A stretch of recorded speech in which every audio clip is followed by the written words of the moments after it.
동안의 시사야.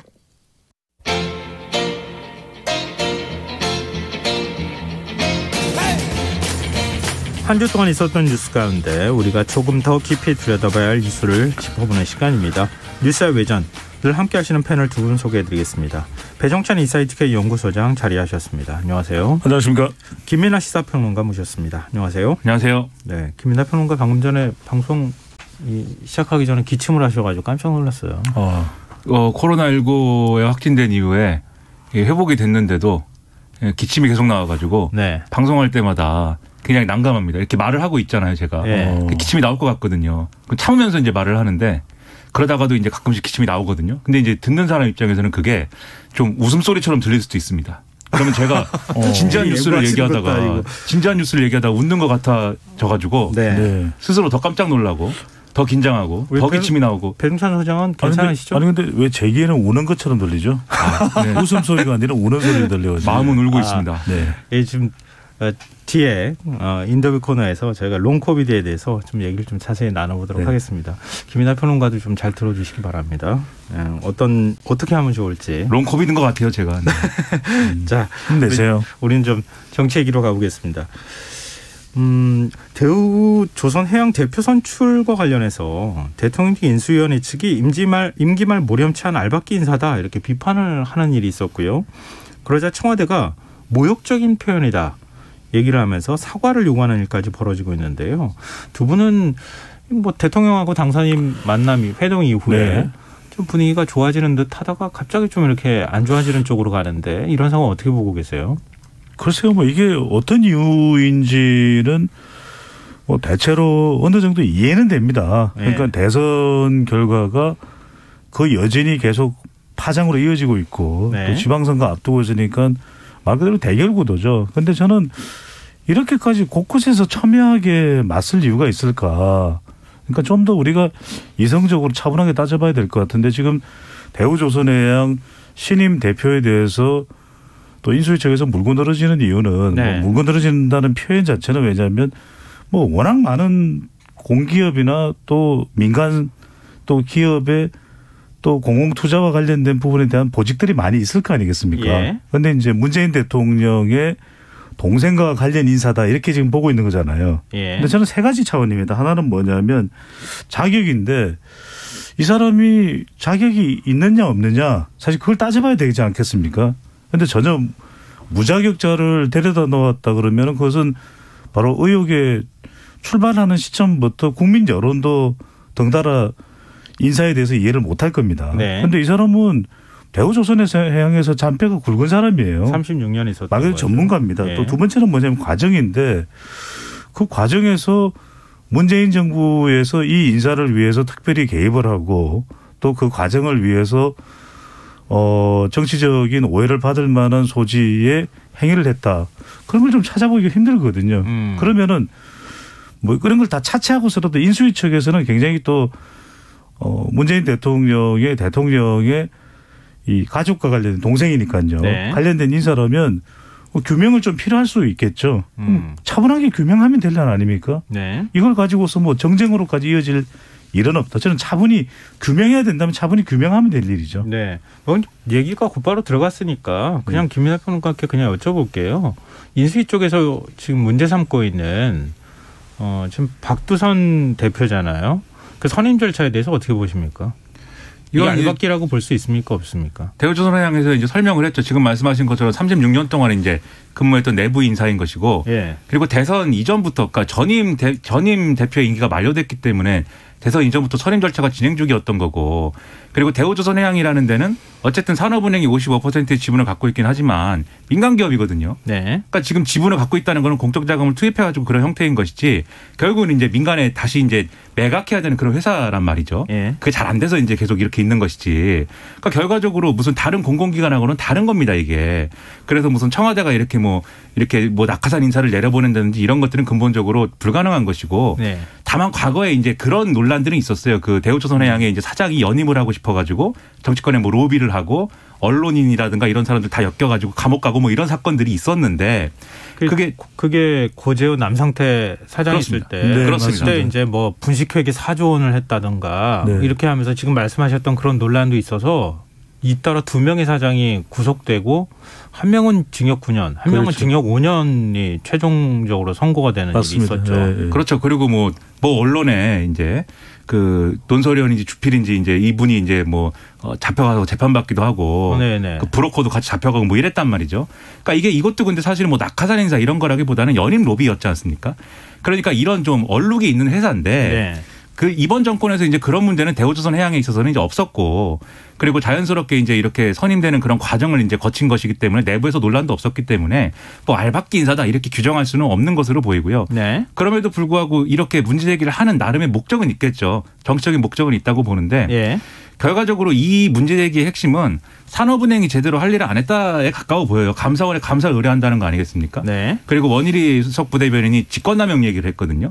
근데 청와대는 어차피 민간 기업에 대해서 가지고 있는 권한이 없기 때문에 네. 직권남용 성립하기 어렵다는 것을 알겠죠. 그럼 직권남용 얘기를 왜 하는 것이냐. 네. 대주주인 산업은행을 얘기하는 거예요. 결국은. 산업은행을 흔들기 위해서 대우조선 해양 인사 지금 사장 문제를 걸고 넘어가고 있다. 그런 의심을 갖는 사람들이 있습니다. 언론에 이제 표현이 되어 있는데 네네. 지금 이제 산업은행 이제 회장이 이동걸 회장인 거잖아요. 예. 그러니까 이동걸 회장에 대해서는 그런 비판 많이 하지 않습니까? 민주당 사람이다 결국. 예. 그리고 이해찬 전 대표하고 뭐 술잔에 부딪히면서 20년 뭐 이 집권 뭐 구호를 외쳤다라는 네. 등 뭐 이런 얘기 있지 않습니까?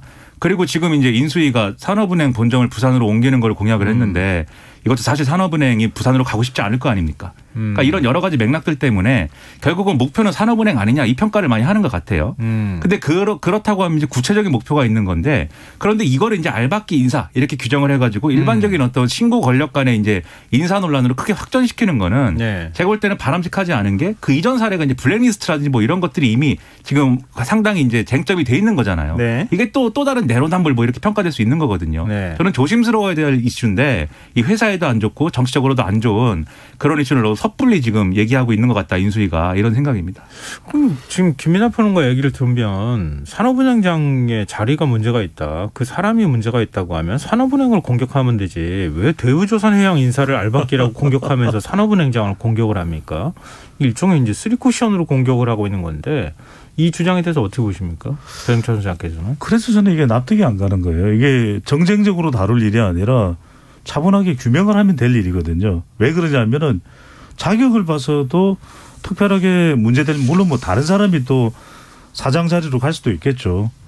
또 과정도 보면은 그 사이에 어떤 과정도 이미 이것은 뭐 대선 이전의 일이기도 하지만 실제 이제 이런 인사를 할 수 있는 위원들의 면면을 보더라도 그때 박근혜 전 정부에서 구성이 됐던 그런 구성으로 실제 이제 산업은행이 물론 그만큼 지금 공적 자본이 투자되어 있기 때문에 하지만 그렇다고 해서 산업은행이 인사에 특별하게 관여를 할 수 있는 그런 여지가 있는 것도 아니고 설사 그런 여지가 있을 의혹이 있다면 그게 어떤 부분인지 차분하게 규명을 할 일이면 되는 것이지 지금 저는 김정숙 옷 의혹 논란도 그렇고 곳곳에서 부딪히는 것도 대체적으로 차분한 규명이 아니라 정쟁화되고 있거든요. 그래서 저는 이게 다분히 그냥 어떤 우리가 문제가 될 수 있을 만한 인사 부분에 대해서 콕 집어서 문제를 삼기보다는 대체적으로 논란화시키고 있는 것이 아니냐라는 일부러 의도적으로 논란을 만들고 있다. 그런 지적을 안 할 수가 없을 것 같아요. 이게 사실은 뭐 매체를 특정하긴 좀 그렇지만 모 매체가 지금 이걸 집중적으로 의혹 제기를 하고 있는 거잖아요. 그 대우조선 해양 사장 선임 문제도 그 매체에서 시작이 됐고 김정숙 여사와 관련된 옷 논란도 그 매체를 집중적으로 이제 문제 제기를 하고 있고 또 인수위가 받아서 또 논란이 커지는 이런 상황인데 문제는 뭐 인수위가 불편한 마음을 가질 수는 있겠지만 청와대 대응이 이전하고 좀 다르다는 거예요. 이전에는 옷 의혹 제기가 뭐 있었을 때 한 2, 3일 정도 청와대가 대응을 자제하는 듯한 모습을 보였는데 어느 시점 지나가지고 적극적으로 대응하더니 이번에 대우조선 해양 대표 선임 문제는 문제 제기하자마자 반박을 하고 나왔거든요. 청와대는 도대체 왜 이런 반응을 보일까? 어떤 인식을 하고 있길래 이렇게 할까? 두 분은 어떻게 보세요? 그러니까는 일단 청와대가 이번에 대우조선 해양에 대해서 반응한 것 자체에 대해서는 제가 그 부분은 제가 유감스러운 부분도 있습니다. 왜냐하면 이거는 청와대도 사실은 사실이 아닌 것들에 대해서 차분하게 또 해명하고 설명하면 될 일인데 네. 바로 반격을 가하듯이 이제 얘기한 게 있거든요. 네. 인수위가 눈독을 들이고 있는 거냐 대우조선해양 대표에 대해서. 그러니까 뒤집어 이걸 감정적으로 대응했다. 그렇죠. 해석을 네. 하면은 누구 꽂을 사람이 있어서 그러는 거냐 왜 그러는 거냐 이런 얘기인데 이렇게 받을 얘기는 아니었다고 저는 봐요. 그래서 인수위 주장이 이제 무리하고 이것은 사실이 아니다 정도로 해명을 했어도 될 일인데. 네. 근데 어쨌든 이렇게 되고 있는 거는 결국 청와대도 제 생각에는 저의 해석에는 청와대도 이게 어떤 정치적 맥락이나 이런 것들이 있다고 이제 보는 것이죠. 대우조선해양 대표가 정말 문제가 있다고 생각해서가 아니라 다른 목적이 있다 내지는 이게 일종의 여러 가지 이제 정치적인 어떤 그러한 노림수를 가지고 이루어지는 일이다라는 개념을 가지기 때문에 이렇게 반격에 이제 좀 다소 이제 과한 반격까지 나오는 거 아니냐 이런 생각인데. 말씀을 제가 끊어서 죄송한데요. 그거 관련돼 있을 것 같아서 참고 삼아 말씀드리면 지금 박수선 사장이 지금 한국해양대 해사부 7, 8억 번이라고 하잖아요. 그 동기가 지금 문재인 대통령 동생 문재익 씨다. 이게 결국은 연결고리다. 그래서 그 청와대 입김이 작용한 거 아니냐. 이렇게 지금 문제 제기, 의혹 제기를 하는 거잖아요. 네. 네. 그러니까 그거와 관련한 얘기이기 때문에 제가 참고 삼아 말씀 중간에 드렸어요. 그러니까 그런 부분에 대해서 청와대는 굉장히 불편하게 받아들일 수 있다. 근데 이제 단지 예를 들면 그것도 대통령의 동생이 언급이 됐기 때문에 그것에 대해서 이제 불쾌하다. 이것도 저는 좋은 대응은 아니라고 봐요. 그러니까 사실 확인을 해주면 되는 것이기 때문에. 하지만 이제 그렇게 계속 대통령의 측근들에 대한, 그러니까 측근 내지는 가족에 대한 이런 문제 제기를 하는 그런 맥락이 뭔가 있다고 보는 거 아니겠느냐라는 것이죠. 그래서 예를 들면 지금 이거는 좀 정치적으로 좀 이제 한 발 더 나간 좀 뭐랄까요 과한 해석일 수도 있습니다. 네. 지금 이제 윤석열 당선인과 인수위가 어쨌든 지금 초반 분위기가 그렇게 썩 좋다고 볼 수는 없어요. 용산 집무실 이전이라든가 이런 문제에 대해서 국민적인 공감대가 이제 모아지지 않은 부분들이 분명히 있고 그리고 이게 좀 지도자적인 어떤 정치 행로라기보다는 좀 분열적인 거 아니냐 이런 평가들이 있었는데 그것에 대한 탈출구로서 일종의 문재인 대통령에 대한 어떤 그런 어떤 반감을 가질 만한 직접적인 반감을 가질 만한 이런 요소들을 건드리고 있는 거 아니냐 이를 키우고 있는 거 아니냐 이런 인식이 있을 수가 있거든요. 예를 들면 문재인 대통령과 이전 정권의 대통령들을 좀 비교해 볼 때 이것에 대해서는 여러 얘기를 합니다. 어쨌든 측근 비리라든가 가족에 관련된 비리는 어쨌든 없는 거잖아요. 지금까지는. 네, 그렇죠. 권력형 비리라든가 이런 문제는 그런 점들을 볼 때 그렇게 이제 정권을 마무리하는 것이 윤석열 당선인이 앞으로 이제 좀 정권을 운영해 나가는 데 있어서는 부담이 될 수 있다라고 판단하는 측면들이 있는 것이 아닌가. 그래서 일종의 이제 그 가족의 문제에 대한 어떤 흠집을 내려고 하는 것이 아닌가. 그리고 그걸 근거로 해가지고 지방선거든지 앞으로의 이제 통치 논리라든지 이런 것들을 나름대로 세워가려고 하는 거 아니냐. 이런 시각도 있는 것 같거든요. 근데 그렇게 인식을 하면은 이거는 화해하기 어려운 어떤 선이 그어지는 것이죠. 지금 말씀하신 것처럼 얘기하자면 만약에 그런 판단을 하고 있다고 하면은 상황이 심각한, 그러니까 그게 만약에 진짜 의도라고 한다면 좀 상황이 심각하다고 볼 수 있는데요. 왜냐하면 이제 고 노무현 전 대통령 일이 있기 때문에 특히 더 예민하게 반응할 수 있는 거잖아요. 그러니까 문재인 대통령 지금 동생 문제가 언급이 됐고 지금 배우자인 김정숙 여사와 관련돼 있는 도덕성에 관한 문제와 관련돼 있는 부분들이 자꾸 나오는 것. 나중에서 본격적으로 어떤 그 문 대통령을 향한 검찰 수사에 칼날이 향하게만 하려고 하는 그런 의도가 있는 것 아니냐. 이렇게 청와대가 받아들일 수 있다. 이런 논법에 대해서 어떻게 보세요? 더군다나 정치권의 이런 대결 구도를 언론에서 조장해서는 안 된다고 봐요. 그리고 왜냐하면 이거 취재하는데 몇 번 전화만 더 해도 충분히 확인할 수 있는 거 아닙니까? 아니 그러니까 진위를 가리는 것은 진짜냐 또는 문제가 있느냐 문제가 없느냐는 부분은 좀 더 취재를 통해서 얼마든지 사실관계를 파악할 수 있는데 그 노력을 기울이지 않고 확인하지 않은 채 보도를 집중적으로 내보내면 결국 국민들에게는 골이 깊어질 수밖에 없는 것이거든요. 네네. 저는 무엇을 노리고 있느냐는 거죠. 적어도 이것을 정치권에서 아예 그런 여야가 다 선을 그어야 돼요. 그런 것 좀 시도하지 마라. 그런 거 만약에 하면 정말 그거야말로 국민들이 원하는 언론 개혁이다. 왜? 아니 이 과정에서 어떤 정치권의 개입이 있었는지 그 근거를 누가 이야기를 했는지 또 산업은행에 전화를 해보면 확인이 가능하잖아요. 네. 근데 그거 왜 안 하죠? 그냥 보도를 내놓고 이것이 파다하게 퍼지고 난 이후에 또 전화를 나중에 사실관계 확인을 해봤더니 아니었더라. 그러면 그건 어떻게 누가 책임지죠? 그러니까 지금 저는 이게 어떤 현상으로 가고 있냐면 말 그대로 노 허니문 더 국민들을 대결 구도로 몰고 가요. 공세를 취하고 또 선거가 있기 때문에 결과적으로는 청와대도 이렇게 가만히 손 놓고 있을 수 없는 것이 여당도 그런 것이 이게 대결 구도가 돼버리는 거죠. 네네. 어느새. 그러니까 어느 순간 이걸 더 구체적으로 정확하게 적극적으로 강력하게 맞대응을 하지 않으면 뭔가 있구나. 뭔가 내막이 있구나. 밝히지 못하는 이유가 있구나. 대우조선해양도 마찬가지고 김정숙 여사의 옷도 그렇고 뭔가 구린 데가 있구나. 그래 그럼 그렇지 않을 리가 없어. 전면적으로 수사해. 그게 국민들이 원하는 거야.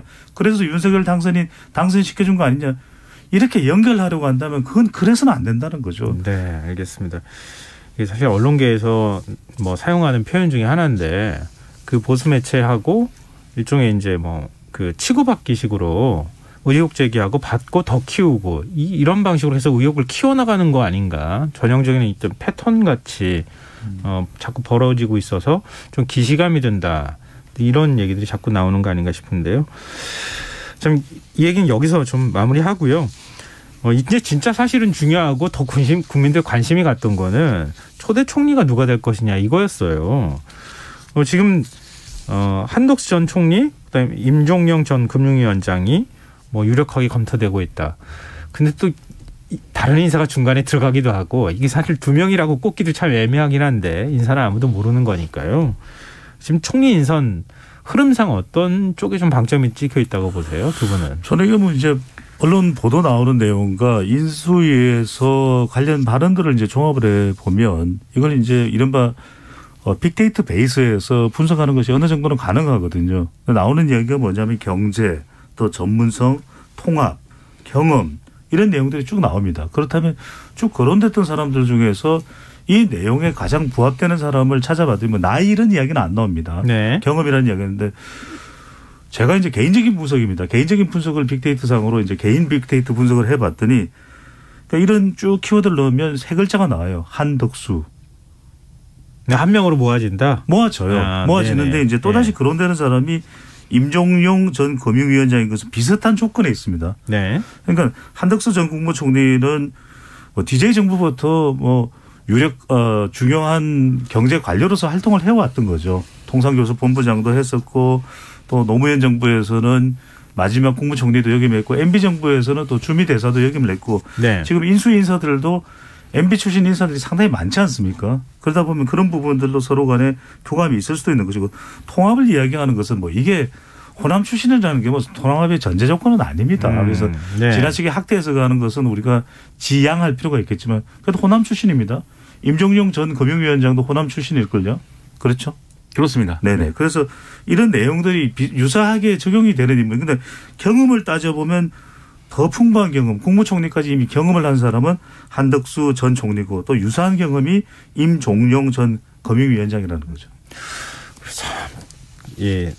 발표가 나기 전까지 사실 아무도 모르는 걸 지금 언론이 이쪽으로 기우는 거 아닌가 이렇게 자꾸 좀 뭐라 할까요?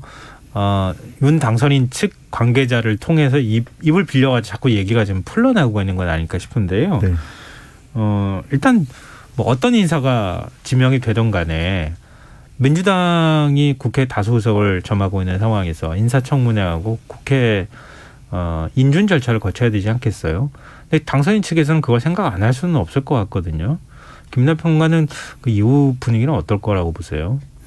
저는 그래서 이제 한덕수 전 총리 인사 이름이 좀 이렇게 무게가 쏠린 듯이 이제 거론되는 이유가 이제 그게 핵심이 아닐까라고 생각을 하는 건데요. 네. 그러니까 임종영 전 금융위원장은 어찌됐든 간에 사실 보수 정권에서 활약했던 인사인 겁니다. 결국은 네. 그런 점이 있고 그 다음에 이후에 이제 뭐 NH 농협에 이제 책임을 맡기도 했고 그런 것들이 있기 때문에 사실 그런 것에서 어떤 사실들이 발굴될지 모르는 거예요. 사실 인사검증에 들어간다고 하면.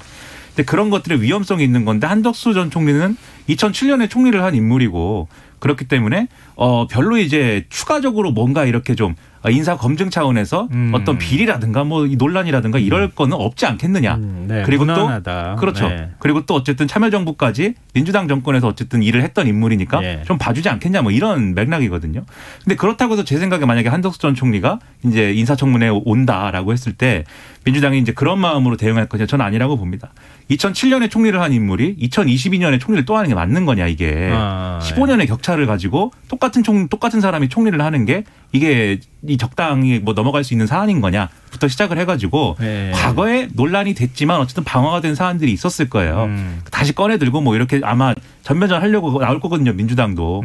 왜냐하면은 지금 역대 정권들이 초반에 이렇게 좀 이 힘이 빠지는 모양새들을 보면은 다 초반에 임사검증에서 뭔가 이렇게 이상한 얘기가 나오고 제대로 대응하지 못하고 그러면서 이 인사 논란이 커지고 무슨 고소영 내각이니 무슨 뭐 이런 얘기 나오면서 무너지지 않았습니까 초반에. 비슷한 효과를 노릴 것이기 때문에 상당히 어지러운 국면이 이루어질 거라고 저는 봅니다. 네. 알겠습니다. 뭐 저희가 뭐 총리가 누가 될 것이다 이렇게 얘기할 수는 없는 거니까 예, 조금 더 며칠만 기다려보면 아마 그렇죠. 한참 이렇게 얘기했는데 정말 의외의 인물이 지명될 수도 있는 거예요. 맞습니다. 박근혜 정권 때 그랬습니다. 그런 적이 너무 많았기 때문에 저희가 섣불리 예측하는 건 좀 그렇고요. 여기서 얘기는 좀 마무리하겠습니다. 지금 여러분께서는 KBS 라디오 김성환의 시사회를 듣고 계십니다. 뉴스의 외전 김민하 시사평론가 배종찬 인사이트 K연구소장 두 분 패널과 함께하고 있습니다. 자 이제 6월 지방선거 얘기 좀 해보죠.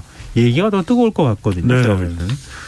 송영길 전 대표가 오늘 주소를 서울로 옮겼어요. 원래 인천이었었죠? 인천시장도 지역구가 있죠. 네, 그렇죠. 네. 지역구도 있고 인천시장도 했었으니까 이 사실상 서울시장 도전을 하는 거라고 봐야 되겠죠. 그럼요. 네, 명시적으로 뭐 서울시장에 도전합니다 이렇게 얘기는 하지 않았지만 또 SNS로 또 입장을 밝혔어요. 네. 직접 모습을 드러내지 않고 왜 그랬을까요? 그건 신중한 거죠. 지금 당 내의 여론도 호의적인 것만은 아닌 것이고 그러다 보니까 이걸 뭐 떠들썩하게 뭐 출정식을 할 일은 더더군다나 아닌 것이죠. 네. 그러다 보니까 몸을 좀 사린다고 볼 수 있는데 그래도 저는 이미 의지는 결정이 되어 있다. 출마 의지가 있죠. 그럴 수밖에 없는 것은 네네.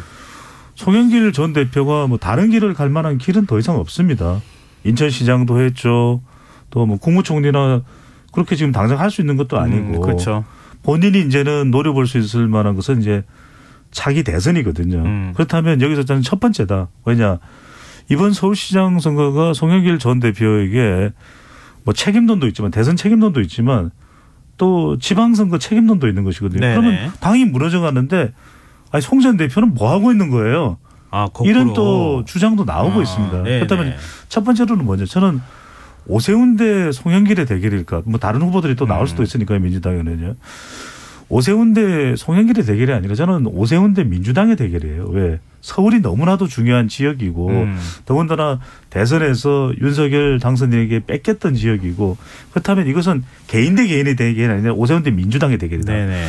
두 번째로 저는 또 대선 때와는 판세가 달라질 수 있는 그래서 지금 용산 대통령 집무실 국방부 청사 이전 때문에 한강 주변이 또 들썩들썩 하거든요. 그러니까 대선 때는 한강 주변을 부동산 때문에 윤석열 당선인이 대부분 가져갔지만 한 표라도 더. 근데 이번 지방선거는 지금 또 양상이 달라질 수도 있거든요. 그래서 저는 민주당이나 송영길 전 대표가 노려볼 만하고 마지막은 송영길 전 대표가 저도 남는 선거다. 왜? 인천시장도 여기 맺고 서울이 이렇게 대선에서 중요한다면 자기의 존재감을 날릴 수 있는 방법은 뭡니까? 선거에 나가야죠. 송영길도 있습니다. 연길입니다. 그럼 이거는 저는 얼마든지 시도를 해볼 수 있다는 거죠. 아니 근데 서울시 지역구를 둔 의원들이 뭐 한 20명 정도인가요? 반대했다고 하잖아요. 그러니까 86그룹 용태론도 얘기했었고. 책임론이죠. 총선 불출마 선언도 했었던 거 아닙니까? 그리고 정치 혁신을 얘기했던 인물인데 그럼 조금 이번에 이제 서울시장하고 경기도지사 선거가 제일 중요하다고 하면 이전에 어떤 정치 문법으로 늘 이렇게 있었던 그런 방식이 아니라 좀 새로운 인물을 공천해서 민주당이 반성도 하고 뭔가 변화하고 있습니다. 이걸 보여줄 만한 공천이 돼야 되지 않겠느냐. 이런 이제 반대 여론도 있거든요. 김민하 평론가께서는 지금 이제 배종찬 소장 의견과 함께 어떤 생각 갖고 계세요? 저는 이제 송영길 전 대표가 나가게 될 경우에 제일 우려되는 게 이 선거의 컨셉이 뭐냐 이게 이상해진다는 겁니다. 그래갖고 송영길 전 대표가 상징하는 바가 뭐냐에 대해서 답이 지금 없거든요. 예를 들면은 정치개혁을 이제 좀 적극적으로 얘기를 했지만 동시에 그 정치개혁의 어떤 진정성을 보여주는 방식으로 지금 거론은 하신 것처럼 불출마라든가 이런 것들을 거론했고 그걸 약속한 거잖아요. 네. 그런데 바로 이 대선 지고 나서 바로 이렇게 서울시장 선거에 나온다라고 했을 때 그게 당내 동의가 모아지기는 좀 어려운 것이죠. 그리고 이 지방선거라는 게 서울시장 선거 어떻게 치르느냐 이 문제도 있지만 광역의원, 기초의원, 기초자치단체장 같이 다 치르는 거 아닙니까? 그러면 서울에 있는 기초의원, 광역의원, 기초자치단체장 후보들이 송영길 전 대표가 서울시장 후보인 상태로 선거를 치렀을 때 성과를 지금 어쨌든 절대 다수기 때문에 상당 부분 이제 잃을 것 같은데 이거를.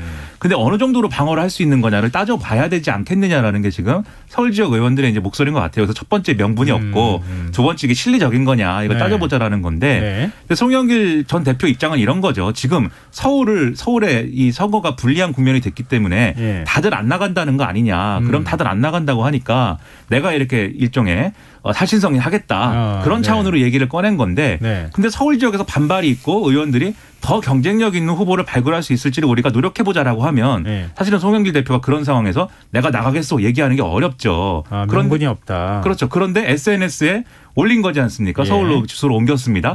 나간다라고는 안 했지만 나가야 된다고 할 때 내가 나갈 수 있도록 물리적 조건은 마련했습니다. 그리고 추대라든지 전략공천은 나는 뭐 생각 안 합니다. 결국 경선을 할 수 있다는 얘기잖아요. 그렇다고 하면 역으로 보면 뭡니까? 송영길 전 대표가 굉장한 의지를 갖고 있다는 거죠. 서울시장 선거에 대응하겠다라는. 그러니까 이게 불가피하게 내가 나가겠다라고 하는 것은 결과적으로 보면은 송영길 전 대표의 논리라는 거예요. 결국. 그러니까 본인의 어떤 정치 행로에 관한 것이죠.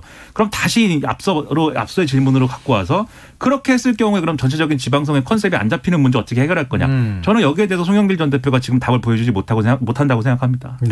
그리고 지금 송영길 전 대표가 일종의 출구를 뚫어놓고 지금 행보를 본인은 의지는 갖고 있지만 자꾸 당 얘기하고 그런단 말이에요.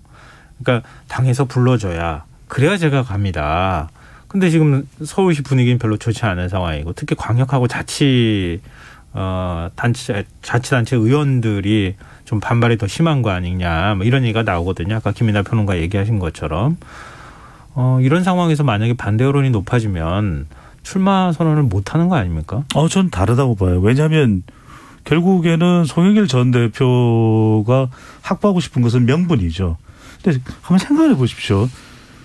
이번 지방선거가 정치 신인을 내보낼 때 그만큼 성산이 높다면 그걸 왜 마다하겠습니까? 민주당도.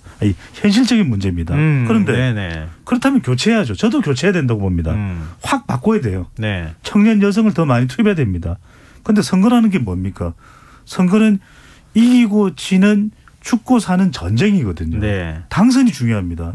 그런데 그러면 송영길 전 대표 안 된다 그러면 가만히 생각해 보자고. 대안은 뭐죠? 우상호 의원입니까? 박주민 의원입니까?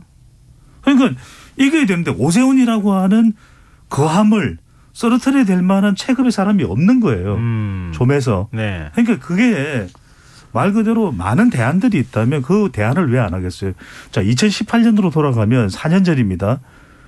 지금 지방선거 더불어민주당이 싹쓸이 압승을 한 게 누구 덕입니까? 문재인 대통령 지지율이 60% 70% 북미 관계가 좋은 상황에서 그게 영향을 결정적으로 줬거든요. 지금도 아직까지 4년이 지났는데 자치단체장 이름도 모르는 사람 수두룩해요. 그 더불어민주당 다수 당선이 됐는데 그럼 뭐냐. 그나마 그 사람들을 바꾸면은 더 확률이 떨어지는 거죠. 안타깝게도 바꿔야 되는데. 바꿔야 되는데 바꾸지 못하는 숙명인 거죠. 그래서 저는 이번 선거는 전쟁이 지금도 전쟁이잖아요. 여야 간에. 그럼 전쟁을 해 신구 세력 대결 뭐 어쩌고저쩌고 하는데 대결인데 바꾼다. 그래서 저는 송영길 전 대표의 대안이 없다면 송 전 대표가 출마할 수밖에 없는 거죠. 서울의 의원들이 얘기하는 것도 그 지점인 것 같아요. 그러니까 첫 번째 명분상의 문제를 얘기하셨는데 그 명분상의 문제를 돌파하기 위해서 지금 확 바뀐 어떤 모습을 보여주자라고 하는 것도 답인데 그 답을 적용할 경우에 선거에 이길 수가 있냐. 이건 이제 판단해 볼 문제죠. 근데 그럴 수가 없다. 라는 결론도 나올 수 있습니다. 왜냐하면 이번에 중진급이 나가가지고 거물이 나가가지고 한번 붙어봐야 된다. 그것도 선거의 현실이에요. 근데 그런다고 할 때 그때 답이 송영길 전 대표가 최선이냐. 이거를 묻고 있는 거예요 사실. 그래서 그러면 대안이 누구냐라고 말씀하셨는데 서울 지역 의원들의 주장은 뭐 그런 것 같습니다. 설득을 해보자 안 나간다는 사람들. 그래서 박영선 전 장관이 됐든 아니면 뭐 이낙연 전 의원이 됐든 누가 됐든 간에 이낙연 전 대표는 다 선거 책임이 있는 거 아니에요 지금? 그렇죠. 다 선거 책임이 있는데 어쨌든 명분을 따르는 걸로 이게 채워지지 않는다고 실리가 채워지지 않는다고 할 때 그걸 더 찾아보자라고 지금 주장하고 있는 거거든요. 근데 그런 얘기가 왜 나오는 거냐면 송영길 전 대표가 얘기하는 것처럼 당이 의견을 모아가지고 송영길 전 대표라도 나가 주십시오라고 하는 그러한 이제 끓는 전까지 와가지고 백도씨가 딱 돼가지고 끓는 상황이 됐다. 그러면 송영길 전 대표가 나간다고 할 때 누가 토를 달겠습니까? 근데 지금 그게 아니고 최재성 전 전무석 같은 경우에 이거는 차출이 아니고 자출 아니냐 뭐 이렇게 얘기하는 거거든요. 그런 상황이 벌써 조성이 돼버렸기 때문에 일어날 수밖에 없는 논란이라는 거죠. 네. 송영길 전 대표가 열심히 물밑 작업을 하는 것 같은 느낌도 좀 들기도 하고 그래요. 자, 경기도 얘기도 좀 해보죠. 지금 경기도가 오히려 더 선거 전에 뜨겁지 않겠느냐 이런 예측이 나오거든요. 미니 대선이에요. 네. 그 지금 민주당의 중진급 의원들이 벌써 이제 출마 선언을 한 상황에서 김동연 이제 대표가 사실상 출마 선언을 다 한 거 아니겠어요? 민주당으로 이제 나갈 수밖에 없는 상황이고 물론 경선을 치러야 되겠지만 여기에 지금 국민의힘 유승민 전 의원까지 출마하겠다고 선언을 했어요. 민주당이든 뭐 양 당에서 전부 다 내부 경선을 거치긴 해야 되겠지만 만약에 김동연 대 유승민 이런 구도가 만들어지면 어떻게 될 것 같습니까? 이건 정말 말 그대로 대선이죠. 대선. 그러니까 경기도라는 지역이 이재명 더불어민주당 상임고문 대선 대 후보가 영향력을 미칠 수밖에 없는 지역 아니겠습니까? 게다가 이제 윤석열 당선인으로서는 서울은 이겼지만 경기도는 패했다. 그런데 누가 나가더라도 아직까지 누가 나갈지 본선 후보가 결정이 된 건 아니니까요. 여야 마찬가지로. 그렇다면 유승민 전 의원이 나가든 누가 나가든 간에 이 지역에서는 또 국민의힘으로서는 경기도까지 가져온다 그러면 정권의 동력이 창출되거든요. 그러니까 뭐 전승을 하는 거나 그러니까요. 그래서 이 지역을 윤석열 당선인은 서울은 왠지 이겨도 오세훈 시장이 현직 시장이기 때문에 별로 뭐 표가 안 나고 경기도를 이기면 그래도 윤석열 당선인의 후광 효과가 있다.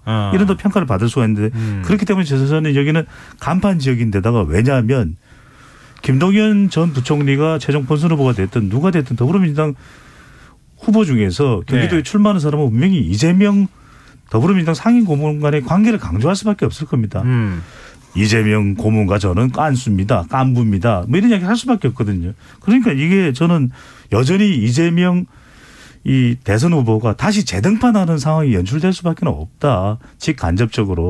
그렇다면 이 미래 권력까지도 그러니까 이재명 후보의 지원을 받는 직간접적인 지원을 받는 민주당의 승리냐 아니면 유승민 전 의원이든 국민의힘의 승리자가 미래 권력까지 결정되니까 더 중요한 거죠. 네. 김민하 평론가 어떻게 보세요? 유승민 전 의원의 경우에는 이제 대구가 지역구였었잖아요. 갑자기 좀 경기도로 왔어요. 이건 또 어떻게 봐야 되는가? 뭐 심재철 예비 후보도 그 부분에 대해서 문제 삼고 있기도 하던데요. 지금 이 빅매치가 만약에 된다고 하면은 어떤 구도가 만들어질 것 같아 보이세요? 저는 일단 뭐 지금 말씀하신 대로 이제 뭐 미니 대선이다 뭐 이렇게 얘기를 하는데 지금 이제 지방선거의 성격이 어떻게 될 것이냐를 예측을 했을 때 약간 대선의 연장전 같은 느낌으로 치러질 가능성이 큰 거잖아요. 그리고 국민의힘 입장에서는 그런 이제 어떤 프레임을 만들고 싶을 거예요. 대선에서 어쨌든 윤석열 당선인이 이겼기 때문에 여기 힘을 더 실어주려면은 지방선거에서 지방 권력도 우리에게 주셔야 됩니다. 이제 이런 선거 전략을 펼 것 같은데 경기도의 경우에는 그게 진짜 어렵죠. 왜냐하면 지난 대선의 연장전의 구도로 간다고 했을 때는 경기도에서는 그렇죠. 이재명 전 지사 우위였기 때문에 이 전략이 어렵고 이걸 알기 때문에 민주당의 이제 지금 후보들이 다 이재명 후광 효과에 상당히 기댄 상황으로 메시지를 내고 있는 건데 근데 유승민 전 의원이 여기서 나와버리면은 이게 대선의 연장전이라는 성격으로만 치를 수는 없는 선거가 됩니다. 그래서 이거는 이제 윤석열 당선인 아바타가 아니잖아요. 유승민은. 그렇죠. 유승민 전 의원은 자기 색깔이 있는 거고 자기 주장이 있는 거거든요. 그럼 이 선거를 대응하기 위한 최선의 카드는 뭐냐. 여전히 이재명 전 지사 후광 효과를 가지고 돌파하는 거냐. 아닐 수 있습니다. 플러스 알파가 필요할 수 있는 것이죠. 플러스 알파가 필요하다고 할 때 그걸 이제 해줄 수 있는 게 사실은 김동연 대표일 수 있는 거죠. 이 후보의 색깔이나 이런 걸 보면. 그래서 김동연 대표가 지금은 양쪽 다 마찬가지긴 합니다만은 김동연 대표가 왜 경기도지사를 나가야 되는지를 이렇게 매끄럽게 이런 어떤 좀 이 수밀관하게 설명은 지금 잘 못하거든요. 이제 정치 교체 세력이 힘을 가져야 되는데 그 실질적으로 그럴 수 있는 어떤 방안이 경기도지사 선거다 뭐 이렇게 얘기를 하는데 그러나 어쨌든 앞으로 그런 전략을 잘 가다듬어 가지고 이 지방선거 경기도지사 선거에서 김동연이 이겨야 앞으로 민주당이 새로운 정치적인 어떤 색깔을 보여줄 수 있는 계기가 된다. 이걸 잘 설득을 해야 제가 볼 때는 승부를 걸어볼 만한 어떤 선거 구도가 되지 않을까. 그래서 경기도지사 선거는 그렇게 되면 상당히 재미있을 것 같아요. 네, 알겠습니다. 대구시장 선거도 굉장히 흥미가 있어졌는데요. 홍준표 의원하고 그다음에 김재원 의원 이 두 명의 김재원 최고위원 전 최고위원이죠 이제 2파전으로 갈 것 같다 이렇게 예상을 했는데 박근혜 전 대통령 이른바 호위무사를 자처했던 유영하 변호사가 결국은 출마 선언을 했어요. 대구 지역 선거 판세는 어떻게 될 거라고 보세요? 이른바 박심이 어느 정도 작용하느냐 이게 이번에 확인되지 않겠습니까? 네, 그게 제일 중요한데 우리가 뭐 상식적으로나 객관적으로 보면 유영하 변호사가 뭐 당내 기반이 있거나 대구 지역의 당원들 사이에 경쟁력이 있거나 이렇지는 않을 거예요. 다만 유영하 변호사가 얻고 있는 가장 큰 지원 세력은 나의 후원회장은 박근혜 전 대통령입니다. 맡아주기로 지금 했다는 거 아니에요? 네, 이게 이제 이른바 박심을 가져가는데, 근데 박심이 대구의 일반 유권자들을 압도적으로 장악할 수 있느냐? 그렇지는 또 않을 수도 있거든요. 그래서 저는 그래도 박근혜 전 대통령에 대한 정치적 배려를 국민의힘 내부에서 공천회까지 할까? 그렇지는 않을 거예요. 이건 쉽지는 않을 겁니다. 당내 경선을 통과하기가 네. 쉽지가 않을 그렇다면 것이다. 홍준표 의원과 김재원 현 최고위원이죠. 최고위원 간의 2파전 양상이 되지 않겠냐. 그런데 저는 한 가지 모르겠는 것은 박근혜 전 대통령이 어느 정도의 강도로 어느 정도의 적극성으로 유영하 변호사를 밀고 있느냐. 이게 윤석열 당선인과 만날 수도 있다는 얘기를 하지 않습니까? 네네. 윤 당선인 유영하 변호사 좀 부탁해요. 이건 사실은 대구 민심에도 많은 영향을 줄 수 있죠. 왜냐하면 한마디만 딱 더하면 이 유승민 전 의원이 대구에 뿌리 내지 못하는 건 박근혜 전 대통령의 관계 때문입니다. 맞습니다. 네. 뭐 이른바 배신자 프레임에 걸렸다. 뭐 이런 얘기를 계속 해왔는데 지금 뭐 말씀하셨던 것처럼 지방선거는 사실 지금 대구 같은 경우에는 후보가 10명이다 뭐 이런 얘기까지 나오잖아요. 만약에 박 전 대통령 박심이 한 20, 30% 정도만 작용한다 하더라도 후보될 수도 있는 상황이에요. 사실 아무도 장담할 수 없거든요. 김민하 평론가는 어떻게 보십니까? 저는 뭐 유영하 변호사가 이제 조직적으로 준비되어 있지 않다고 봐서 그래서 아마도 뭐 중간에 어떻게 뭐 완주하겠는가라는 의문을 갖고 있었는데 박근혜 전 대통령이 직접 후원회장을 맡는다라고 하면은 이걸 한번 제대로 해보겠다는 얘기 아니겠습니까? 그렇죠. 그래서 상당히 어쨌든 이 부분에 관련돼서는 성과가 있을 것인데 그럼에도 불구하고 만약에 유영하 변호사가 이 본선 진출하지 못한다. 그러면 이거는 박근혜 전 대통령한테도 상처예요, 그러면. 그렇죠. 네. 그래서 이 부분에 있어서 이제 계속해서 이제 뭐 행보를 가져가는 데서는 제가 볼 때는 상당히 이제 끝까지 지켜봐야 알 수 있는 일이다라고 보고 다만 이 박심이라는 변수가 커지면 제가 볼 때는 유영하 변호사만 사실 뭐 예를 들면 이거에 영향을 받는 것이냐. 김재원 전 최고하고 홍준표 의원도 영향을 받을 것이거든요. 예. 홍준표 의원은 박근혜 전 대통령하고 관계가 좋은 정치는 아니죠. 김재원 전 최고는 어쨌든 친박계 뭐 나름 중진 중에 하나 아닙니까? 이게 또 어떤 선거 구도에 영향을 줄 수가 있기 때문에 보수의 화약고 같은 그런 지금 지역이 돼가지고 상당히 어지러운 국면이 될 것 같습니다. 그러게요. 혹시 다른 지역에도 영향을 미치지 않을까 또 이것도 한번 좀 저희가 지켜볼 대목이 아닐까 싶습니다. 자, 오늘 뉴스 외전 여기까지 하겠습니다. 지금까지 김민하 시사평론가 배종찬 인사이트 K연구소장 두 분과 함께했습니다. 고맙습니다. 감사합니다.